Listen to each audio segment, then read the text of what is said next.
নিখিলবঙ্গ মেধা উৎকর্ষ অভিযান set 3 class 5 এক নম্বর প্রশ্ন। প্রথম প্রশ্ন কি বলছে আমরা দেখে নিই চটপট। 6-5-2-5 যে সংখ্যাটি আছে এই সংখ্যাটিতে 5-এর স্থানীয় মানের পার্থক্য হলো। দেখো আমরা কি জানি যে প্রথমে যাই প্রশ্ন আসুক সব নাম্বার থেকেই আসে, ঠিক আছে? এই যে সংখ্যার যে বিষয়গুলি সেখান থেকেই আসে, এই স্থানীয় মান এবং প্রকৃত মান যে থাকে সেখান থেকে। তাহলে কি আছে প্রশ্ন যে 6-5 6 5 2 5, ঠিক আছে। এখানে বলেছে এই পাঁচের দুটি পাঁচের স্থানীয় মানের পার্থক্য। তাহলে এটা হচ্ছে স্থানীয় মান আমরা কিভাবে বের করি? একক দশক, সেই ক্লাস 3 থেকে তোমরা করছো, একক দশক শতক হাজার, ঠিক আছে। তাহলে আমরা কি জানি যে বড় থেকে ছোট বিয়োগ হয়। তাহলে এই 5 তো আমরা বুঝতে পারছি কোথায় আছে, শতকের ঘরে। তাহলে শতকের ঘরে 5 আছে মানে কি 5, তার স্থানীয় মান কত? 5-এর পরে কটা ঘর আছে? দুটো ঘর, দুটো শূন্য। এই 5-এর পরে কটা ঘর আছে গো? কিছু নেই, তাহলে শুধু 5। তাহলে 500 বাজিতে 500 মান কত হচ্ছে? 495। এটা হচ্ছে অ্যান্সার। কোথায় আছে? কত নম্বর অপশনে আছে? এই তো গ নম্বর অপশনে আছে। 2 নম্বরে যে প্রশ্ন বলছে কি আছে দেখি। একটি সংখ্যা আছে, কি আছে? আগে সংখ্যাটা আমরা চটপট লিখে নিই। সংখ্যাটা হচ্ছে 2 5, 2 নম্বর অঙ্ক বলছে 5 7 8.251। এই সংখ্যাটা আমাদের লেখা আছে, ঠিক আছে। এবার কি বলেছে, কি জানতে চেয়েছে আমাদের থেকে? এখানে জানতে চেয়েছে যে এর স্থানীয় মানে যদি আমরা বিস্তার করি তাহলে সেই বিস্তার আমরা কিভাবে লিখব। চলো লিখতে তো হবে আমাদের। এটা কোথায় আছে? 8 আছে এককের ঘরে, এটা আছে এককের ঘরে। দশকের ঘরে কি আছে? 7। শতকের ঘরে কি আছে? 5। তাহলে এই তিনটে তো আমরা পেয়ে গেছি, একক দশক আর শতক, এটা আমরা পেয়ে গেছি। তাহলে সেটা আগে লিখি। তাহলে এটা স্থানীয় মান হবে অনেকটা এরকম যে 500, 5-এর পরে কটা ঘর আছে গো? শূন্য, দুটো আছে, তাহলে 5-এর পর দুটো শূন্য, যুক্ত 7-এর পর কটা ঘর আছে? 7-এর পরে মাত্র একটা ঘর আছে, তাহলে 7-এর পর একটা শূন্য। 8-এর পর কি কোনো ঘর আছে? নেই, তাহলে 8-এর পর আর কিছু নেই। এবার তোমরা বলবে যে এখানে তো আরো 3টে ঘর আছে, কিন্তু তার মাঝে একটা দশমিক আছে, যে এই জন্য তো সমস্যাটা। দশমিক আছে, তাই আমরা কিভাবে লিখবো? যুক্ত দশমিক। এখানে হয় পরে শূন্য আর এখানে হয় আগে শূন্য। কি রকম লিখবো আমরা? 2 আর দশমিকের জন্য কি হবে? 1। এই দশমিকের জন্য নিচে হবে 1। আর দশমিকের কটা ঘর পরে 2 আছে? একটা ঘর পরে, তাহলে একটা শূন্য। আবার এই 5-এর ক্ষেত্রে কি করব? যুক্ত উপরে 5, নিচে কত বসাবো? 1, কেন না দশমিক আছে। আর দশমিকের কটা ঘর পরে 5 আছে? একটা, দুটো, তাহলে এখানে হবে একটা, দুটো। আবার 1, এখানে যেহেতু 1 আছে, এই একটা কি করব আমরা? যুক্ত 1 বাই, এখানে দশমিকের জন্য আমরা কত বসাবো? 1 বসাবো। তারপর 1 2 3, যটা ঘর আছে তটা শূন্য। এটা হচ্ছে আমাদের অ্যান্সার। দেখো তো কোথায় আছে, এই তো 500 যুক্ত 70, 500 যুক্ত 70 যুক্ত 8 যুক্ত 8 যুক্ত 2/10, 5/100, 2/10, 5/100, 1/1000। এটাই হচ্ছে আমাদের সঠিক উত্তর, ঠিক আছে। 3 নম্বরের প্রশ্ন কি বলছে দেখো।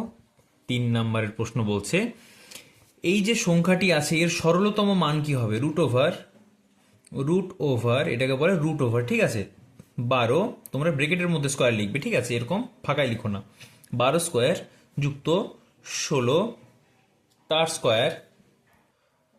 এটা তোমরা ব্রেকেটের মধ্যে না রাখলে পরে তোমরা এই 1 2 আর এই স্কোয়ার যেটা থাকবে সেটা তোমরা গুলিয়ে ফেলবে, ঠিক আছে।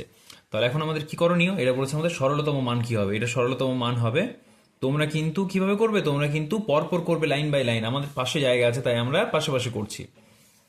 তাহলে এটা কত হচ্ছে? 12 স্কোয়ার কত হচ্ছে? 12 12 144। স্কোয়ার মানে কি? স্কোয়ার মানে হচ্ছে এরকম। স্কোয়ার মানে হচ্ছে, মনে করো যদি 12 স্কোয়ার থাকে তাহলে এটা আমরা লিখবো 12 ইন্টু 12, ঠিক আছে। উপরে যত থাকবে এটাকে বলে ঘাত, ঠিক আছে। যতগুলো ঘাত থাকবে ততবার আমরা এই সেই সংখ্যাটাকে গুণ করব।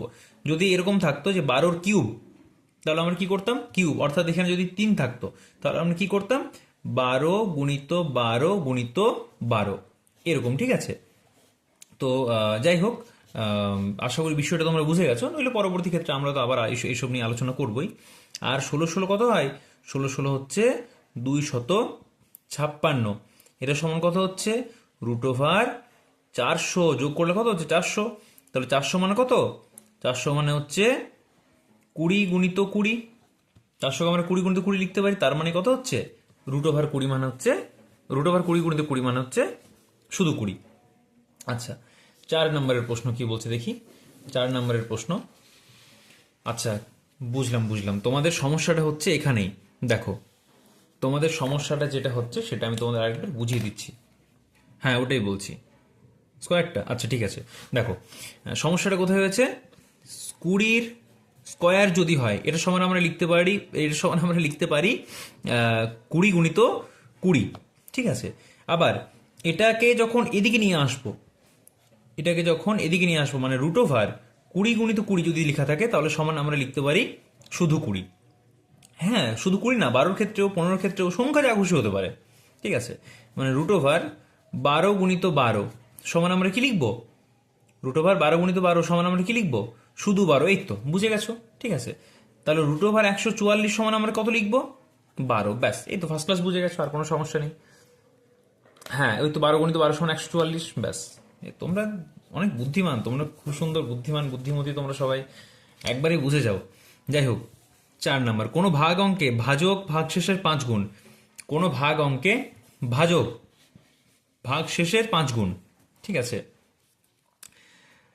ভাগফল ভাগশেষের 6 গুণ। ভাগশেষ 3 হলে ভাজ্য কত। খুব সুন্দর অঙ্ক।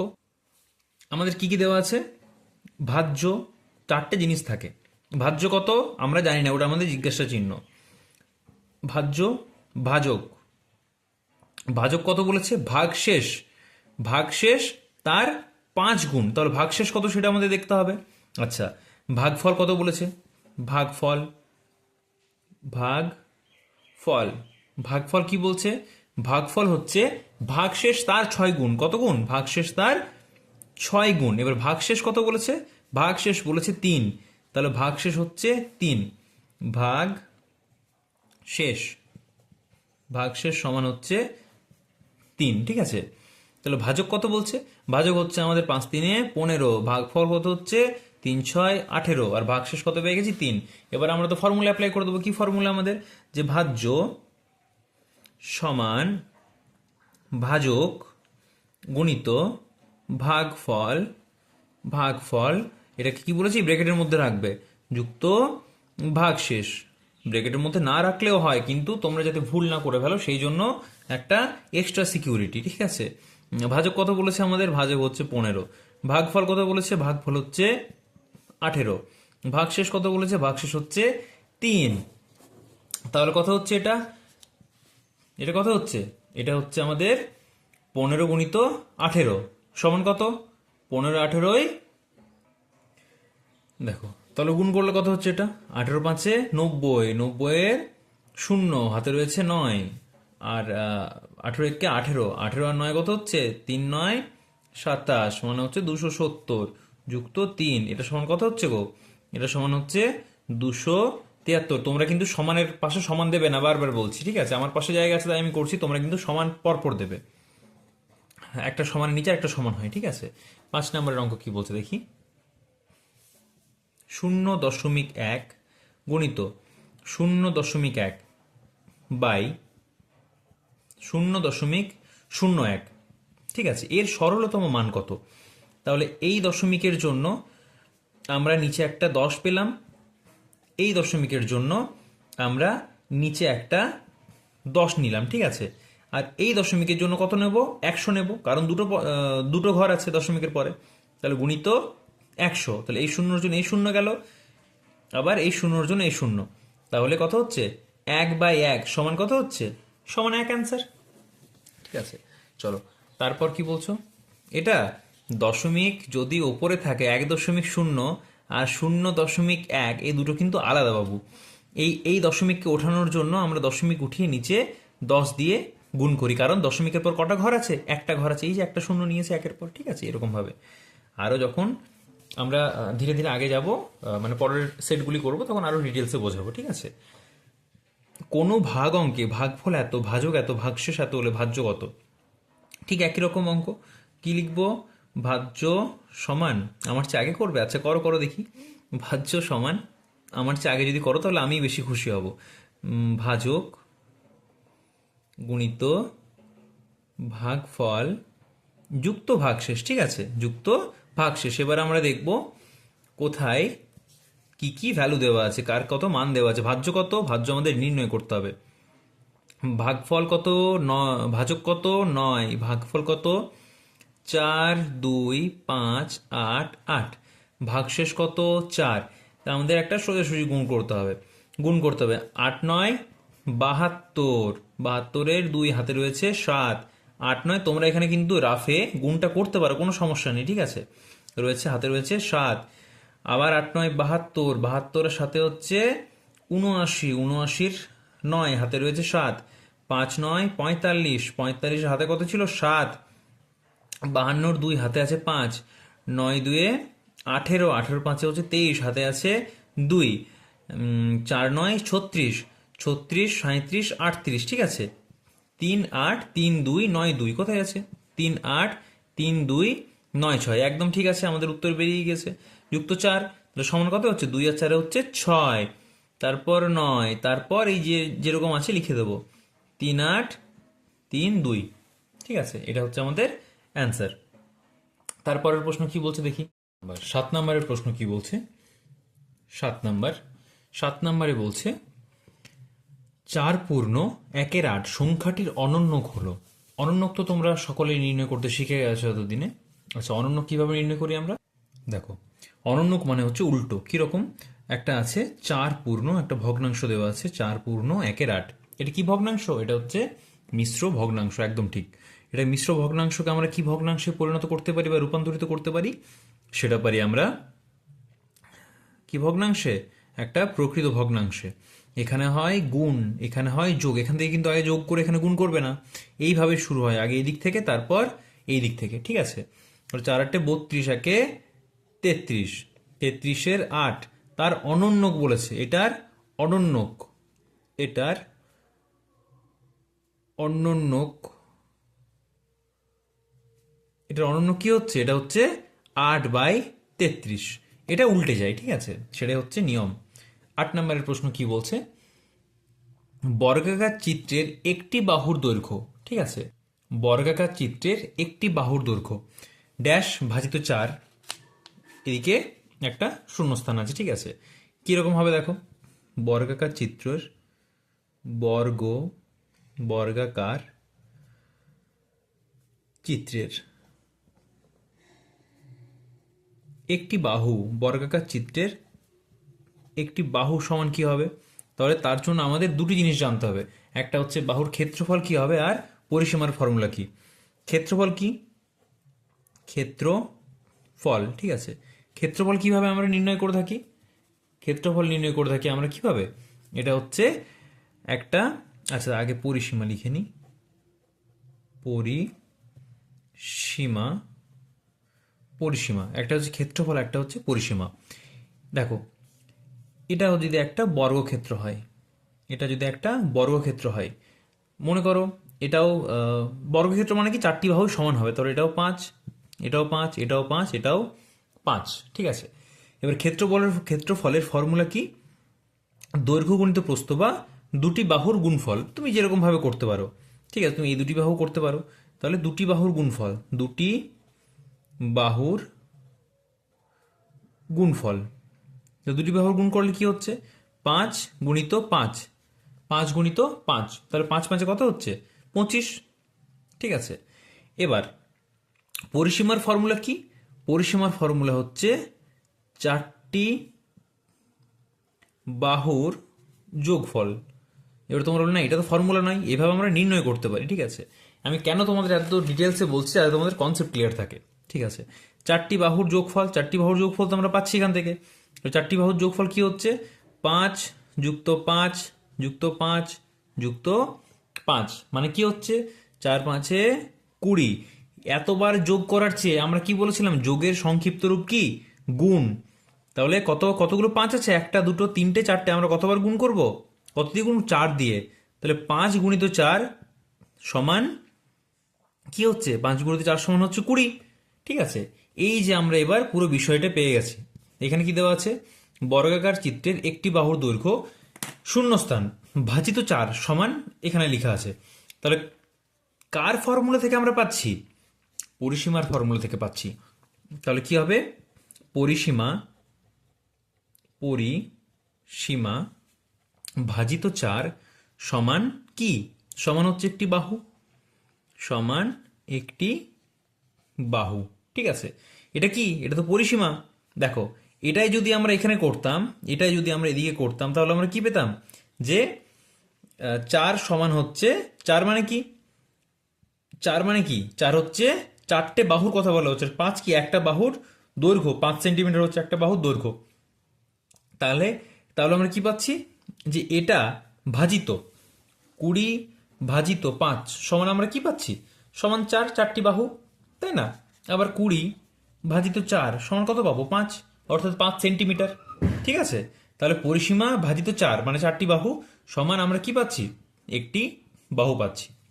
ঠিক আছে, চলো তারপরের প্রশ্ন কি বলছে? 9 নম্বরের প্রশ্ন। প্রশ্ন হচ্ছে 9 নম্বরের। 9 নম্বরে কি বলছে দেখি।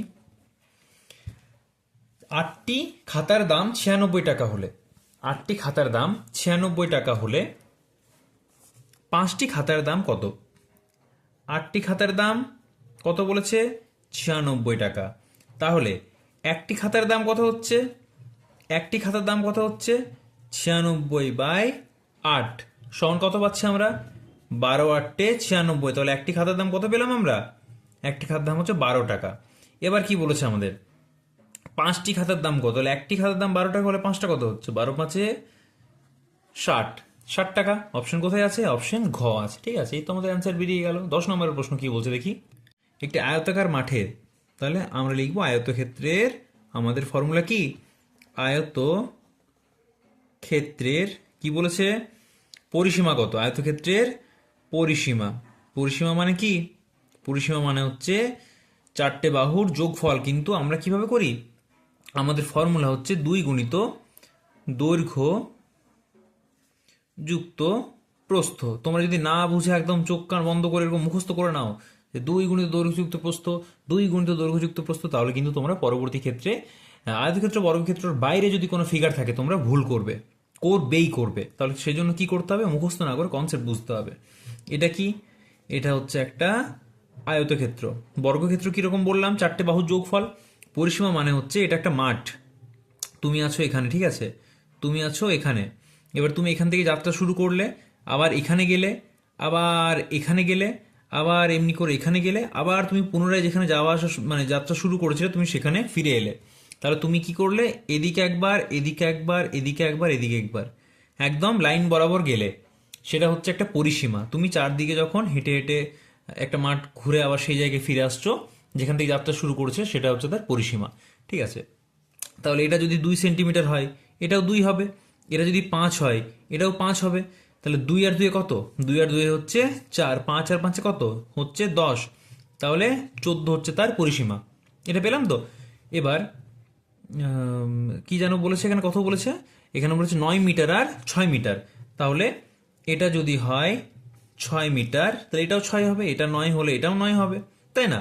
তাহলে কত হচ্ছে? 6 আর 6 12, 9 9 হচ্ছে 18। তাহলে সমান কত হচ্ছে? সমান হচ্ছে 30। এটা তো আমরা একদম মানে শর্টে কাটে পেয়ে গেলাম। এবার আমরা ফর্মুলা অ্যাপ্লাই করে দেখি আমাদের ঠিক হয়েছে কিনা। তাহলে 2 গুণিত দৈর্ঘ্য কত? দৈর্ঘ্য হচ্ছে 9, প্রস্থ কত? প্রস্থ হচ্ছে 6। তাহলে 2 গুণিত 9 আর 6 কত হচ্ছে? 15। এর আগে আমরা কত পেয়েছিলাম? এটাও পেয়েছিলাম 30। তাহলে আমাদের অঙ্ক ঠিক আছে। আয়তঘন হচ্ছে একটি বিশেষ ধরনের, আয়তঘন হচ্ছে বিশেষ ধরনের একটি প্রিজম। ঠিক আছে, আয়তঘন হচ্ছে একটি বিশেষ ধরনের প্রিজম। ঠিক আছে, 12 প্রশ্ন কি বলছে দেখি। অপ্রকৃত ভগ্নাংশটি হলো, আমরা কি বলেছিলাম? ভগ্নাংশ কত ধরনের হয়? আমাদের 3 ধরনের হয়। ঠিক আছে, দশমিকটা বাদ দিচ্ছি এখন। একটা হয় প্রকৃত, একটা হয় প্রকৃত ভগ্নাংশ। তার কি হয়? ওপরটা কি বলি আমরা? লব। ওপরে ভগ্নাংশের ওপরেরটাকে বলি লব, নিচেরটাকে কি বলি? হর। ঠিক আছে, এবার যার লব ছোট, যার লব ছোট আর হর হচ্ছে বড়, সেটা হচ্ছে প্রকৃত ভগ্নাংশ। মানে যেমন 2/3, ঠিক আছে, 5/7, 8/15, এগুলো হচ্ছে প্রকৃত ভগ্নাংশ। অপ্রকৃত কি রকম? প্রকৃত ভগ্নাংশ। এটা কিরকম জিনিস? অপ্রকৃত ভগ্নাংশ হচ্ছে সেই ভগ্নাংশ যেটা আমি তোমাদের ওই একটা বাচ্চা কোলে নেওয়ার উদাহরণ দিয়ে বুঝিয়েছি অনেকবারই, বারবারই বলে থাকি আমরা, যেখানে হর হবে ছোট, লব হবে বড়, ঠিক আছে, সেটা হচ্ছে একটা অপ্রকৃত ভগ্নাংশ। যেমন 3/2, 7/5, 15/3, ঠিক আছে, 15/3 হয় না, 15/7 করি, ঠিক আছে, এগুলো তো কাটাকাটি হবে 15/3 করলে, লিখতেই পারতে, তোমাদের কোনো অসুবিধা নেই। আরেকটা কি হয়? আরেকটা হয় পূর্ণ, আরেকটা হয় পূর্ণ। তো পূর্ণটা কিরকম বিষয়? পূর্ণ হচ্ছে একটা পূর্ণ সংখ্যা থাকবে, একটা পূর্ণ সংখ্যা থাকবে, তারপর তার সাথে থাকবে একটা একটা প্রকৃত, পূর্ণযুক্ত প্রকৃত। এটা কিরকম পূর্ণযুক্ত প্রকৃত? মানে যেমন 2 পূর্ণ 3/7, 7/3 হবে না কিন্তু। আবার 4 পূর্ণ 3/5, এগুলো হচ্ছে মিশ্র ভগ্নাংশ, ঠিক আছে। এটা হচ্ছে, এগুলো কি এই পূর্ণ আকারে থাকলে এগুলো হচ্ছে মিশ্র ভগ্নাংশ। তাহলে দেখো, বড়রা ছোটদেরকে সবসময় কোলে নিয়ে রাখে, মাটি থেকে উপরে তুলে রাখে। তাহলে একটা বড়, যখন একজন বড় মানুষ বা কোনো একজন গুরুজন যদি ছোট একটা বাচ্চা ছেলেকে কোলের ওপর তুলে রাখে, তাহলে সেটা স্বাভাবিক, সেটা প্রকৃত জিনিস, এটা হতে পারে।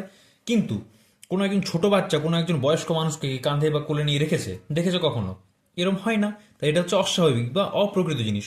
মনে রাখার জন্য এটা মনে রাখবে এভাবে, ঠিক আছে। আর পূর্ণ কিরকম বলতো? পূর্ণ হচ্ছে দুটো বাচ্চা, একজন হাঁটতে পারে, ঠিক আছে, আর এই বাচ্চাটা তার এটা হচ্ছে বাড়ির কোনো একজন তার আরেকটা বাচ্চাকে কোলে নিয়ে আসে। ধরো 2 ভাই বোন, তাহলে যে ভাই, সে হয়তো বড়, তো সেই ভাই এইভাবে পূর্ণ, ভাই কিন্তু পূর্ণ হয়ে গেছে, ভাই কিন্তু হাঁটাচলা করতে পারে, কিন্তু এই এখনো পূর্ণ হয়নি বাচ্চাটা। তাহলে এই একজন বাচ্চা তার বাবা মা বা বাড়ির কেউ একটা বাচ্চাকে কোলে নিয়ে আসে। এটা হচ্ছে, এই বাচ্চা হাঁটতে পারে, এই বাচ্চা হাঁটতে পারে না, এই বাচ্চা একদম পুচকু মতো, ছোট মতো। তাই একটা স্বাভাবিক বা একটা প্রকৃত ভগ্নাংশ আর তার সাথে একটা পূর্ণ ভগ্নাংশ যুক্ত আছে। 13, চলো 13 অঙ্ক কি বলছে দেখি।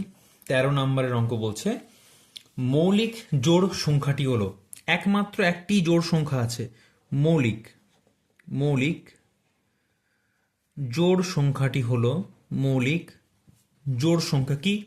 মৌলিক যে জোড় সংখ্যাটি আছে সেটি কেবল হচ্ছে 2, আর কোনো সংখ্যা কিন্তু নেই, ঠিক আছে। এক এক কিন্তু না মৌলিক না যৌগিক, এক না মৌলিক না যৌগিক, ঠিক আছে, এক মৌলিকও না যৌগিকও না। 14 নম্বর প্রশ্ন, কেন? কারণ এক শর্ত মেনে চলে না, মৌলিক এবং যৌগিকের যা শর্ত সেটা এক মেনে চলে না। 14 নম্বর প্রশ্ন, 14 নম্বর প্রশ্ন হচ্ছে, বদমাস শব্দটিতে এর অর্থ কি? সবগুলোই বলে দিচ্ছি। বি, বি ফর হচ্ছে ব্রেকেট, বি ফর হচ্ছে ব্রেকেট। ও, ও মানে হচ্ছে অফ বা এর, ঠিক আছে।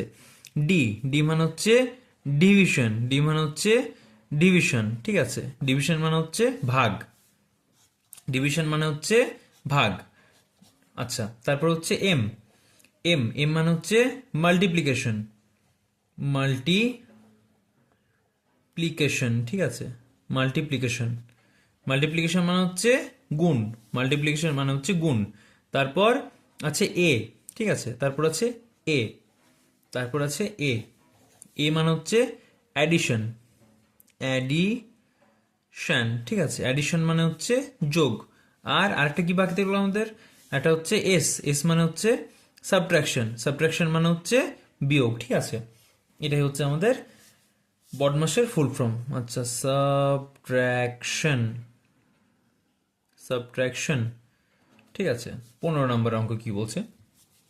15 নম্বরের অঙ্ক হচ্ছে, 15 নম্বরের অঙ্ক বলছে যে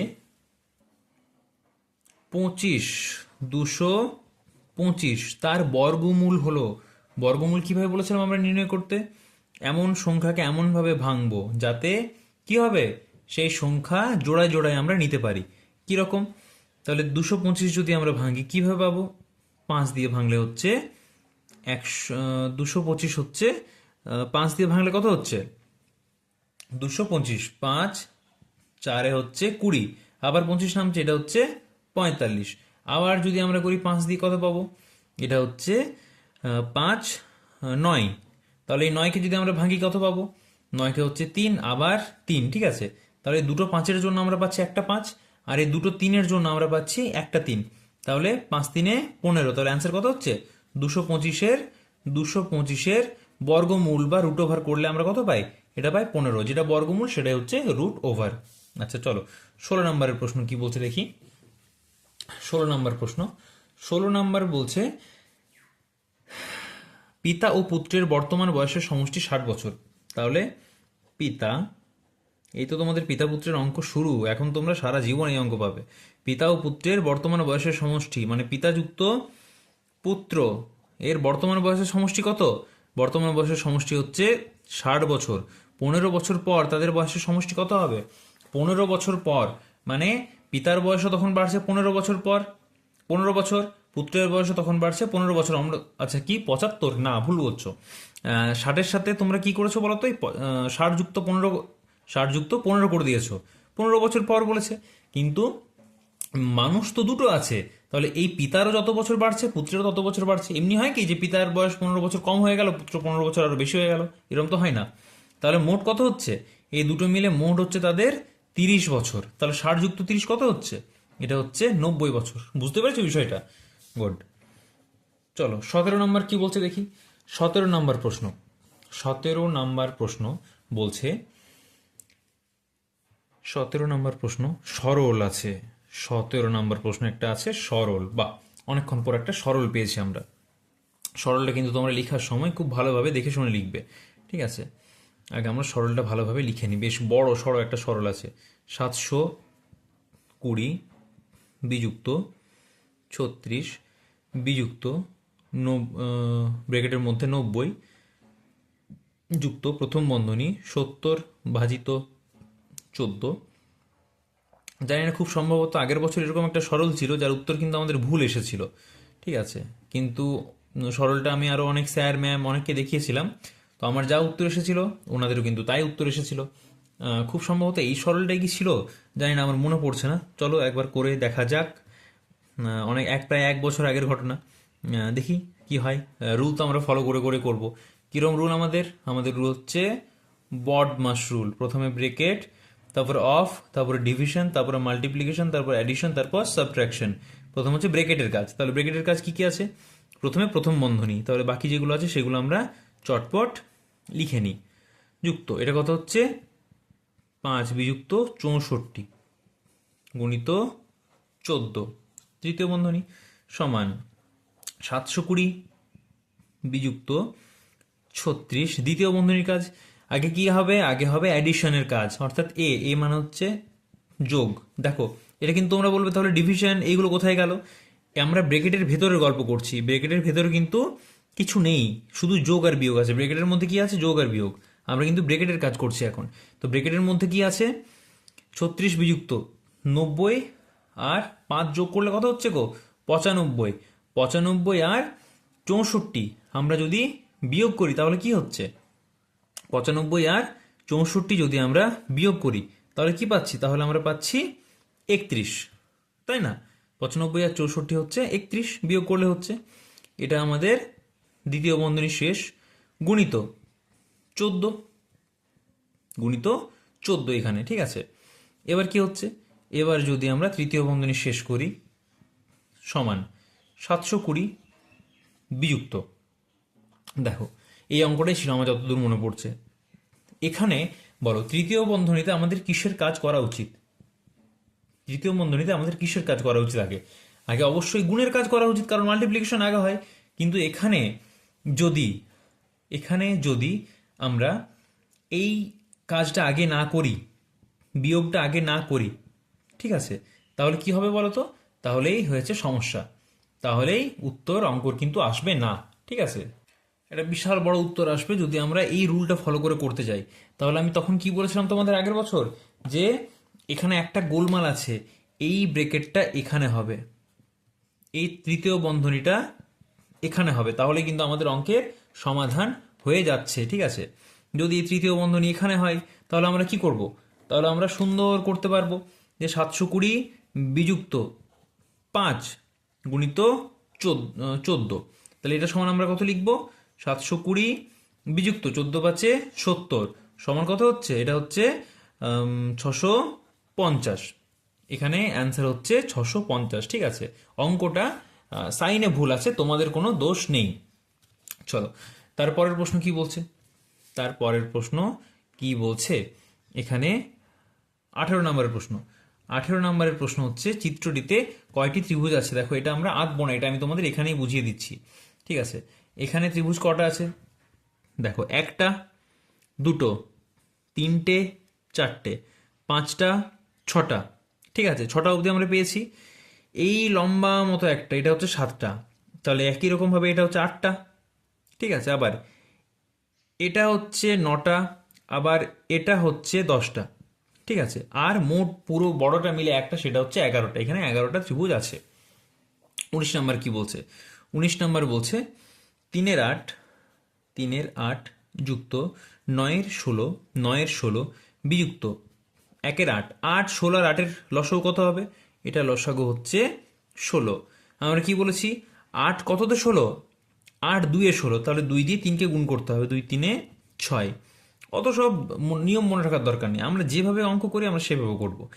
16 1-কে 16, 1 9-এ 9, মাঝে কি চিহ্ন আছে? বিয়োগ। আবার 8 কততে 16? 8 2-এ 16, 2 1-কে 2। এটা তোমরা যোগ বিয়োগ করতে পারবে না।